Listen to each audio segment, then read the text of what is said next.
Les personnes les plus intelligentes ne se mettent même pas moins en colère parce qu'elles sont froides ou indifférentes. Elles se mettent du moins en colère parce qu'elles comprennent quelque chose que la plupart des gens ignorent. Pourquoi un simple mot peut-il déclencher une explosion émotionnelle? Pourquoi certaines personnes perdent-elles le contrôle tandis que d'autres restent imperturbables? Et il y a quelque chose d'encore plus inquiétant, chaque fois que vous vous mettez en colère, quelqu'un d'autre gagne du pouvoir sur vous. Restez, car comprendre ce mécanisme peut changer à jamais la façon dont vous réagissez. Votre cerveau n'a pas été conçu pour vous faire sentir bien, il a été conçu pour vous maintenir en vie. Cette différence semble subtile, mais elle change tout. Alors que vous cherchez le calme, l'équilibre ou le bien-être, votre cerveau priorise autre chose, détecter les menaces. Et pas seulement les menaces physiques, mais aussi sociales, émotionnelles et symboliques. Par conséquent, un regard, une critique ou un manque de reconnaissance peuvent activer la même alarme interne qui, il y a des milliers d'années, s'activait face à un danger réel. Le cerveau ne distingue pas précisément entre une attaque physique et une attaque de l'ego. Pour lui, les deux représentent une perte possible de statut, de sécurité ou d'appartenance. Et face à cette possibilité, il réagit. Cette réaction n'est pas rationnelle, elle se produit avant que vous n'ayez le temps de penser. Le système émotionnel s'active en premier et pousse l'esprit vers la défense. C'est là qu'apparaît la tension, l'envie de réagir, le besoin de s'imposer, non pas parce que la situation l'exige, mais parce que le cerveau interprète que quelque chose est en jeu. Les personnes qui se mettent facilement en colère n'ont pas un cerveau défectueux, elles ont un cerveau sans remise en question. Elles n'ont pas appris à différencier entre une menace réelle et un inconfort émotionnel. Dire pour elles, toute friction semble urgente, toute provocation paraît intolérable. Ceux qui semblent plus calmes ne manquent pas d'émotion. Ils ont simplement compris ce mécanisme. Ils savent donc que tout ce qui dérange n'est pas dangereux et que toute réaction automatique ne mérite pas de se transformer en action. Ils ont appris à observer le signal sans y obéir immédiatement. Voici une différence clé. Lorsque vous reconnaissez que votre cerveau ne cherche pas votre bonheur, mais votre survie, vous cessez de prendre chaque impulsion pour un ordre. Vous commencez à la voir comme une suggestion et cette distance initiale est le premier pas vers un réel contrôle émotionnel. Comprendre cela n'élimine pas la colère, mais la désactive partiellement. Cela vous permet de gagner des secondes, et ces secondes sont suffisantes pour éviter qu'une réaction instinctive ne prenne des décisions que vous devrez ensuite assumer. La colère n'apparaît pas parce que vous la choisissez, elle apparaît parce que votre cerveau a déjà décidé pour vous avant que vous ne puissiez analyser ce qui se passe. Le corps se tend, la respiration change et l'esprit se concentre sur la défense. Tout se produit automatiquement, sans permission consciente. Cet automatisme a une fonction claire, réagir vite. Dans des contextes primitifs, cette rapidité pouvait sauver la vie. Aujourd'hui, cependant, elle a généralement l'effet inverse. Les situations qui éveillent la colère exigent rarement une réponse immédiate. Ce sont des conflits sociaux, des malentendus ou des frictions émotionnelles, mais le cerveau ne s'est pas mis à jour à ce rythme. C'est pourquoi de nombreuses personnes réagissent toujours de la même manière. Face à la moindre provocation, elles élèvent la voix, se justifient ou attaquent, non pas parce que c'est efficace, mais parce que c'est ce que leur système a appris à faire. La colère devient ainsi un modèle, pas un outil. Le danger de ce modèle est sa prévisibilité. Quand quelqu'un sait comment vous réagirez, il peut anticiper, il peut pas vous pousser vers des états émotionnels qui ne vous bénéficient pas. La colère automatique vous rend manipulable, même si vous n'en êtes pas conscient. Les personnes ayant un plus grand contrôle émotionnel n'ont pas éliminé cette impulsion, elles l'ont ininterrompue. Elles ont appris à reconnaître le moment exact où la réaction commence. Cette reconnaissance crée une brèche entre le stimulus et la réponse, et dans cette brèche apparaît la possibilité de choisir. Choisir ne signifie pas réprimer, cela signifie décider consciemment si cela vaut la peine de réagir. Parfois, la réponse est oui, mais bien d'autres fois, réagir ne fait qu'amplifier le conflit et affaiblit votre position. La différence entre quelqu'un d'impulsif et quelqu'un d'émotionnellement intelligent ne réside pas dans l'absence de colère, mais dans la capacité de ne pas se laisser entraîné par elle. Comprendre la colère comme une réponse automatique vous redonne quelque chose d'essentiel, l'option de ne pas toujours lui obéir. Quand vous vous mettez en colère, vous avez l'impression de reprendre le contrôle, la voix devient plus ferme, le corps plus rigide et l'esprit se convainc qu'il impose son autorité. Mais cette sensation est trompeuse, ce n'est pas un vrai pouvoir, c'est une décharge momentanée qui cache une perte de contrôle beaucoup plus profonde. La colère donne l'impression de force parce qu'elle intimide. Cependant, ce qu'elle fait réellement, c'est exposer. Chaque explosion émotionnelle révèle ce qui vous affecte, où ça fait mal et ce qui peut vous déstabiliser. Au lieu de vous protéger, la colère signale vos points sensibles et celui qui les voit apprend à les utiliser. C'est pourquoi les personnes qui réagissent avec une colère constante perdent généralement de l'influence à long terme. Même si elles peuvent s'imposer sur le moment, leur comportement devient prévisible. Les autres savent quels boutons appuyer, quand provoquer et comment les déséquilibrer. La colère cesse d'être une défense et devient une porte ouverte. De plus, la colère réduit la clarté. Dans cet état, l'esprit se rétrécit, il ne voit que le conflit immédiat et perd de la perspective. Les décisions importantes sont prises à partir de l'émotion, non de la stratégie, et les décisions émotionnelles favorisent rarement celui qui les prend. Les personnes émotionnellement intelligentes comprennent cela, elles savent que le vrai pouvoir ne se sent ni intense ni explosif, il se sent stable, il n'a pas besoin de se manifester car il ne dépend pas de la réaction de l'autre.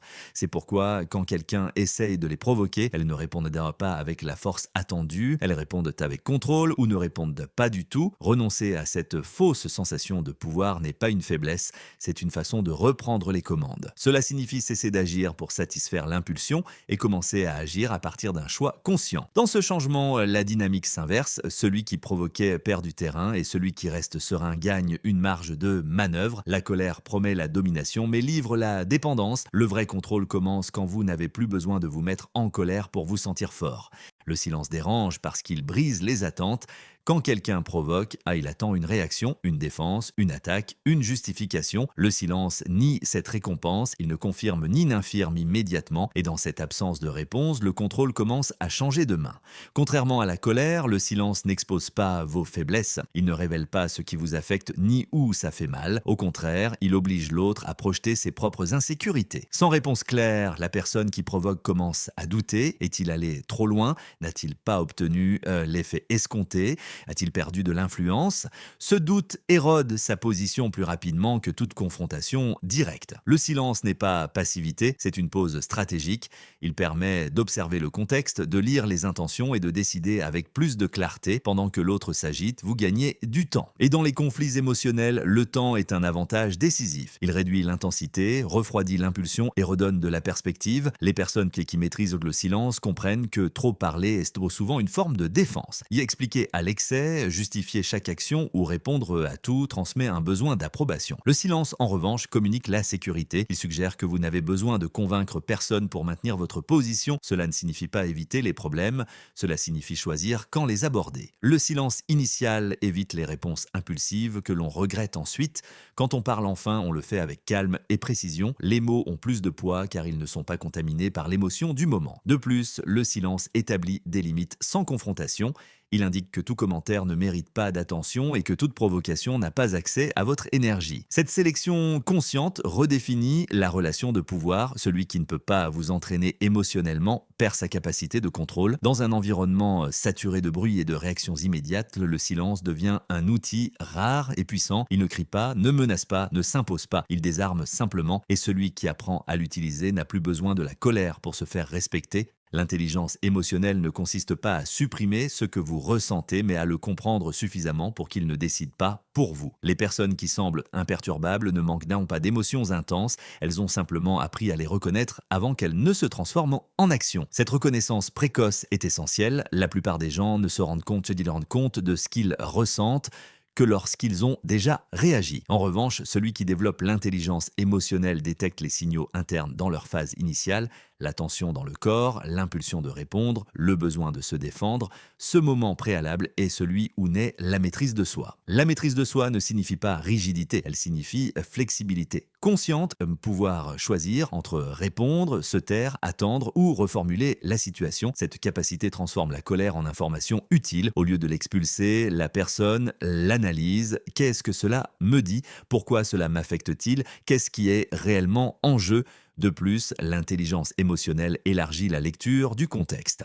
Elle permet de comprendre que beaucoup de provocations ne cherchent pas un dialogue, mais une réaction. Que derrière l'attaque, il y a souvent de l'insécurité, de la frustration ou un besoin de validation. Comprendre cela réduit la personnalisation du conflit et, par conséquent, l'intensité émotionnelle. Celui qui se contrôle gagne en clarté, et la clarté est un pouvoir. Il n'a pas besoin d'élever la voix ni de s'imposer émotionnellement, car sa position ne dépend pas de l'état d'esprit du moment. Cette stabilité prévisibilité génère le respect, non par peur mais par cohérence. À long terme, la maîtrise de soi protège l'énergie mentale, elle évite l'épuisement constant de réagir à tout, elle permet de se concentrer sur ce qui compte vraiment et de laisser passer ce qui n'apporte rien. Cette économie émotionnelle marque une différence profonde dans la qualité de vie et dans la façon de se lier aux autres. L'intelligence émotionnelle ne vous éloigne pas du conflit, elle vous prépare à le traverser sans vous y perdre. Elle vous redonne la capacité de décider comment agir, même lorsque les émotions pressent fortement. Et cette capacité, bien qu'invisible, redéfinit complètement votre pouvoir personnel.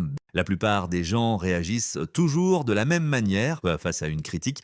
Il se défend face à une provocation, il se met en colère.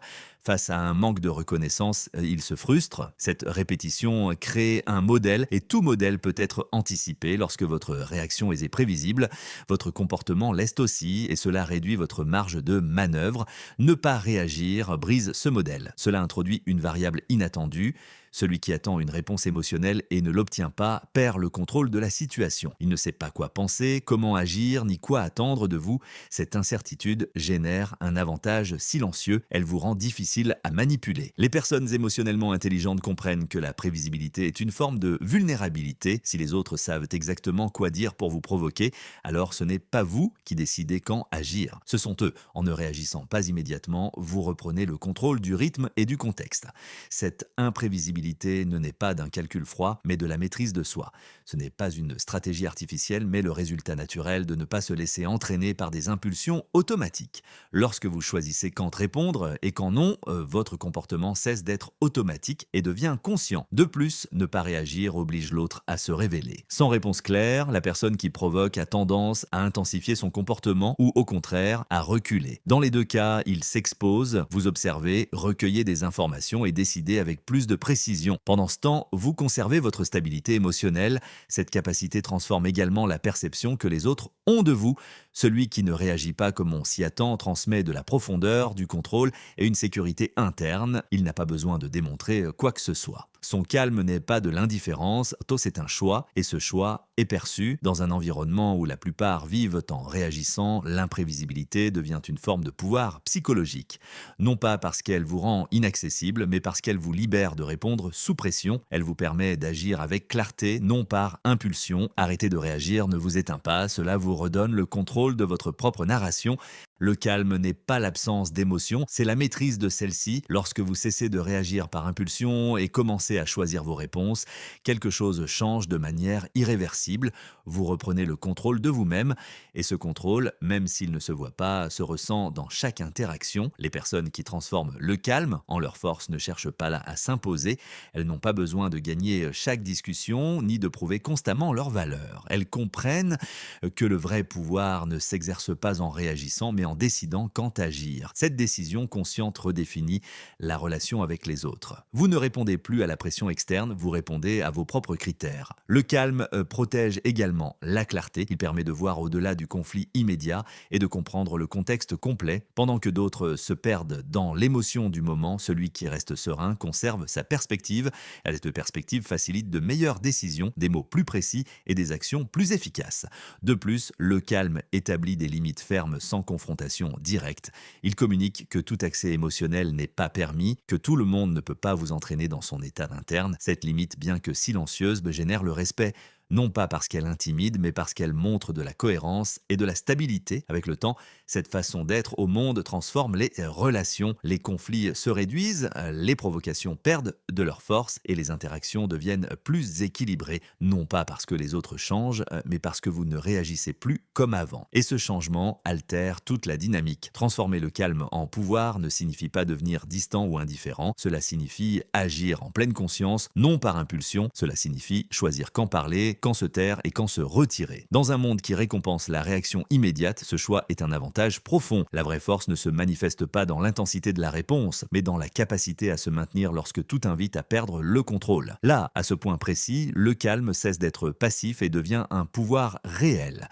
Au long de ce parcours, nous avons démantelé une idée profondément enracinée que la colère est un signe de force. En réalité, c'est presque toujours un signe de perte de contrôle, non pas parce que l'émotion est négative en soi, mais parce que lorsqu'elle décide pour vous, elle vous rend prévisible, manipulable et réactif. Les personnes les plus intelligentes ne sont pas immunisées contre la colère, elles la ressentent, la reconnaissent et la comprennent. Mais elles ne permettent pas qu'elle devienne la voix qui dirige leurs décisions. Elles ont appris à créer une distance entre l'impulsion et l'action, et dans cette distance apparaît quelque chose d'essentiel, la liberté de choisir. Choisir de ne pas réagir immédiatement, ce n'est pas abandonner, c'est observer, c'est gagner du temps, c'est reprendre de la perspective dans un monde où presque tous répondent depuis le réflexe automatique. Celui qui s'arrête une seconde a déjà un avantage. Non pas parce qu'il est supérieur, mais parce qu'il agit en conscience, non par urgence émotionnelle. Nous avons également vu que le calme n'est ni passivité ni indifférence, c'est une cohérence interne. C'est la capacité de vous maintenir même lorsque l'environnement presse. Cette cohérence est perçue, elle génère le respect et elle redéfinit la façon dont les autres se rapportent à vous sans que vous ayez à imposer quoi que ce soit. La vraie force n'est pas d'élever la voix mais de ne pas avoir besoin de le faire. Elle n'est pas de réagir à chaque stimulus mais de décider lesquels méritent votre énergie. Lorsque vous comprenez cela, la colère cesse d'être un problème et devient une information. Un signal que vous pouvez écouter sans obéir. La question finale n'est pas si vous vous mettrez à nouveau en colère. C'est inévitable. La question est de plus profonde. Continuerez-vous à permettre qu'une réaction automatique dirige votre comportement ou commencerez-vous à décider consciemment comment répondre à ce moment exact? Lorsque vous choisissez le calme au lieu de l'impulsion, vous ne changez pas seulement votre réaction, vous changez votre position dans le jeu psychologique de la vie.